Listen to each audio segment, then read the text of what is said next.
Welcome, everyone, to another edition of the Daily Night. I am your host, Brian Smith, and I'm also the publisher at Inside the Knights on Fan Nation, powered by Sports Illustrated.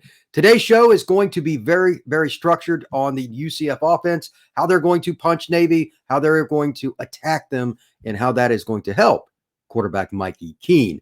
There are going to be matchups to be discussed and a few options about how they can do it in different ways. First things first, a true note about how the option works and how it can eliminate some of the things that UCF wants to do offensively. And that is this. The option is based on keeping the ball away. Keep the ball away from the other team. UCF needs to score at least once, if not twice, on their first two possessions to show Navy, hey, you're not going to just play ground and pound and run the clock all day. It's one of the reasons that UCF needs to be aggressive early, because on the other side of the ledger, if UCF plays from behind, that's when Navy can really utilize the triple option attack to eliminate the number of possessions for the UCF offense and make it more difficult to win the game. First quarter is key. The first two possessions, pivotal. With that, here we go. UCF on offense. These are the things that I'm going to look for, and these are the players that I expect to make the most plays. Ground and pound. That is something I mentioned with Navy. Well, ground and pound can be utilized in many different phrases. Option football, I formation, shotgun, you can use the pistol, whatever. Are you running the football between the tackles in a physical manner? UCF does this from the shotgun, and that's fine. With their big, experienced offensive line, they're going to have guys coming at you. There's also the opportunity to get the ball outside on the perimeter, bootlegs, waggles, rollouts, option plays, whatever they want to do with Mikey. He's a good athlete. He's the kind of guy that'll play second base or shortstop in baseball. He's a point guard in basketball. He's whatever you want him to be because he's just a good athlete. He will find his way to the perimeter, whether it's designed or not, and he may take off. Hey, if you can get 5 yards on first down, go for it. You have to take advantage of the opportunities presented to you. Mikey Keene's not a fool. He's a guy that's learned how to play quarterback and did so at a high level. He didn't lose a game in high school, the 2 years he started. He was 23-0. He played in Arizona, which their football has increased in talent level exponentially in the last 5 to 10 years. He played in an offense that was quarterback driven. He played in an offense that was with a coach that understood an NFL type scheme. He played in an offense that was expected to be run by the quarterback and quarterback driven. He's taken all of that and going right to UCF. This is not a guy that's just learning basic stuff. UCF fans should expect him to throw the football, throw it on time, and throw it well. I'm not saying he's Dylan Gabriel and they're different players anyway, but there are similarities. Most importantly, Mikey Keene can just be Mikey Keene. The biggest factor in this game could be something that Gus Malzahn mentioned during his Monday press conference. One of the first comments he made, and it was a very smart one, Matthew Lee practiced Sunday night. So I am personally saying to myself, if he was good enough to practice on Sunday, he's going to play this next Saturday. Matthew Lee is the starting center. This is a guy that's probably going to get paid to play football. He's very good. Cole Schneider did a good job against Louisville, but I'd rather have Cole next to him and play both of them. Now we're going to run right at you, plus the pass protection is going to be just as good, if not better. And Mikey Keene's going to have a guy to help him set protections. With that, the following aspect will happen. Mark it down. I guarantee it. One of the first 2 or 3 plays, there's going to be a play call for UCF just to pound it right between the guards, A, B, gap, B, gap, whatever, right in the middle of the line. They're going to test Navy. Navy's not very big up front. They're going to hustle. They're going to play hard. They have a linebacker by the name of Fagot that's a big guy that's really good. He's a tackling machine. He can play for any school in the country, Alabama, Clemson, doesn't matter. He's really good. They're going to challenge him too. But they don't have a lot of guys like him. He's kind of an exception. He's a really good football player. He led them in tackles as a sophomore and as a junior. Now he's a senior. They still don't have the guys up front to handle Lee, to handle Schneider, Medley, anybody they put in there. It could be a lot of different guys. Medley played well against Louisville, but you don't have to completely dominate them when you have the running backs that UCF does. They have SEC level running backs at UCF, flat out. Isaiah Bowser, I'm not sure what his status is. He obviously got drilled on a lower leg injury against Louisville, and he didn't play much in the second half. He tried to go, didn't make it through the second half. He may or may not play. My guess is that he will participate in the game, but he won't be the quote-unquote featured runner. He might play a little bit. There's two reasons for that. Number one, if UCF can't beat Navy with Bowser out of the lineup, it's going to be a long year anyway. It just is. Navy's terrible, and that's just the way it is. They are terrible. 2, Joey Gatewood. He is also an extension of your running game as a quarterback. Gus Malzahn has utilized this type of offense for as long as anybody can imagine. He basically invented the Wildcat. So here you go. This is what we're going to do. Joey is 6'5", 221 on a light day. They listed him at 221. The last time I talked to him this spring, he was about 230. That's a big dude. Coming downhill at you, he's going to be as big or bigger than the linebackers for Navy. Now they're going to slant and stunt and all that stuff to try to get in the backfield to get the penetration to knock down whoever's carrying the football. I get it. But they're also going to have some holes by doing that. When you take chances, about 1 out of every 3 or 4 plays, if the person with the ball recognizes the cutback lane, wherever it is, there's a chance to really gash Navy. They're just not big enough. They don't have any other option. Guys are 250 to 280 for the most part on their D-line. It's not humongous by any means, and they're not like the same level of athlete at like Notre Dame or Clemson or whatever has up front. They're using speed and playing one gap, get up the field schemes that can just sack the quarterback. You know, those are teams that will finish in the top 20 in sacks. Ohio State, Georgia, et cetera. They don't have that. So if they're smaller and less talented, that's not good. UCF is massive up front.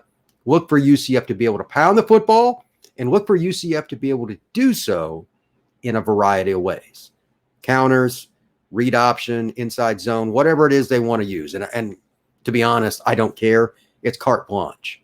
They have an experienced offensive line, especially after how well Medley played, in my opinion. I mean, for a first-time starter last week against Louisville, there's really no reason to sit here and say we shouldn't be able to pound it pretty consistently.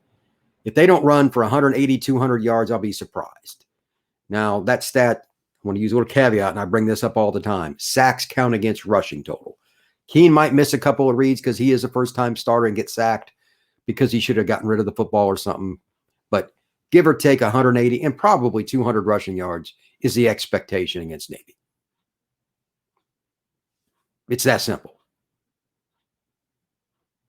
Navy does not have the ability to just line up and beat up on UCF.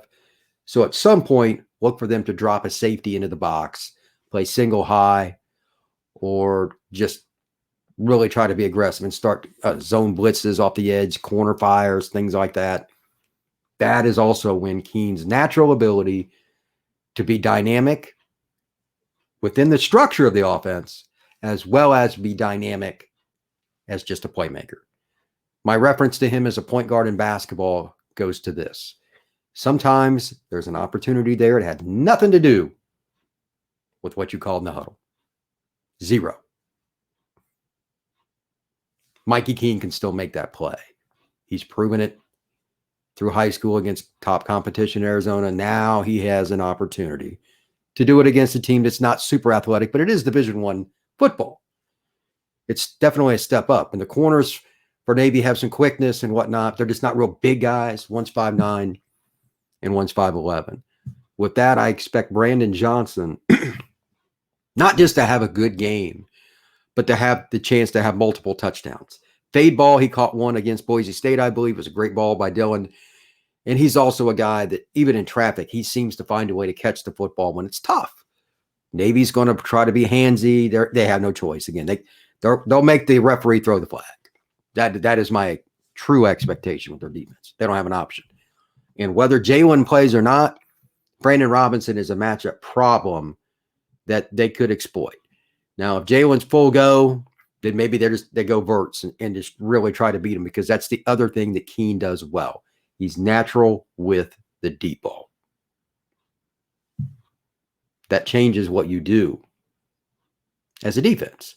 If he can hit one or even come close in that first two possessions, Navy is now in a quandary. Whether it's Bowser, whether it's Richardson, Coles, it doesn't matter. UCF is about 5 deep at running back in terms of guys that can run between the tackles and beat you in different ways. Obviously, Johnny Richardson's the jitterbug, who is a lightning streak as well. He's one of the fastest players in college football. I think he'll go for over 100 yards, even if he only gets 8 to 10 carries. He's going to pop one for 70 yards in this game. Mark it down.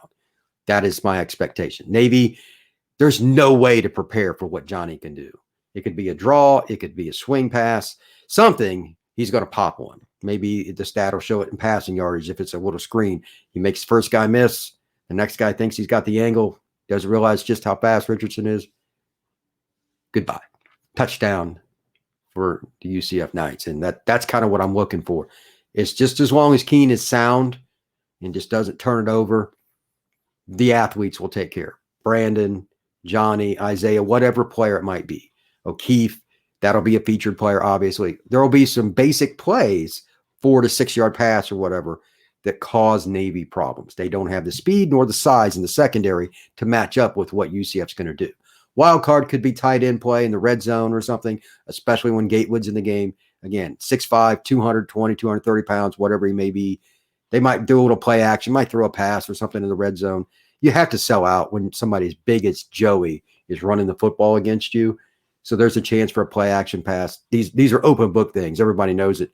Do you execute it? That's the only question. And that's why you play the game. Joey Gatewood as a runner is the supplement, but he can still pass. There's a reason he's a quarterback. So the two combined, I will be shocked, absolutely shocked, if UCF does not score in surplus of 30 points. And quite frankly, they should reach the 40-point plateau. On defense, UCF will have some challenges, and Navy could eat up the clock if UCF doesn't adjust, especially early to the option. It's hard. It's very difficult. So that plays into it as well, and why give it some space. You got to score points by having the ball. So if they lose, say, 2 to 3 possessions, which is Navy's main objective with their option attack, they want to shorten the game. They can't play with you in relation to an up-tempo basketball game that's played end-to-end. Both teams pressing. They don't fit that. They're old school, big man basketball, run the ball, get it in there for 3 yards, 4 yards, try to chew the clock. That's what Navy does to eliminate your offense. So with that, minimum 30, but if the defense does well, they have a chance to score over 40. And I think UCF is going to have a field day.